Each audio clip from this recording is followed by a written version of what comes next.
One of my war stories from the days back in the bank, we were doing more than $1 million worth of pen tests. And one day the big boss walked into the office and asked a very reasonable question. We spend so much money. I want to know what are the most prevalent problems. Do we have the same problem appear again year after year? Can someone tell me? I put $1 million of budget for it. I want to know. And everyone look at each other and we realize we cannot give that information.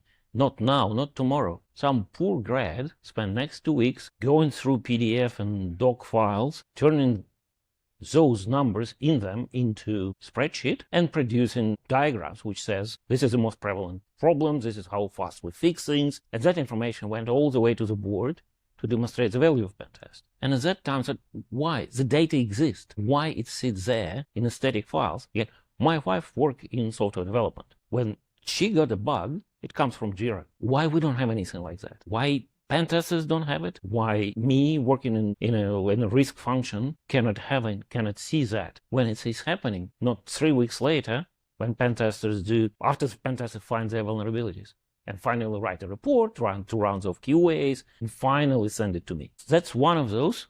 And another really big frustration when we do Pentest this year, report done, our engineering team receive it. Next year, Pentest the same vulnerabilities. Why it's not been fixed? Because it was not tracked. Why it was not tracked? Because team received it, but they have different priorities. We had one of the most common questions we receive from clients when they talk to us. They ask what we want to do. One of them is, we want to automate this, build our consistent process of pen testing, and we want to make vulnerabilities fixed. We want to see what is fixed, what is not, and why they're not fixed.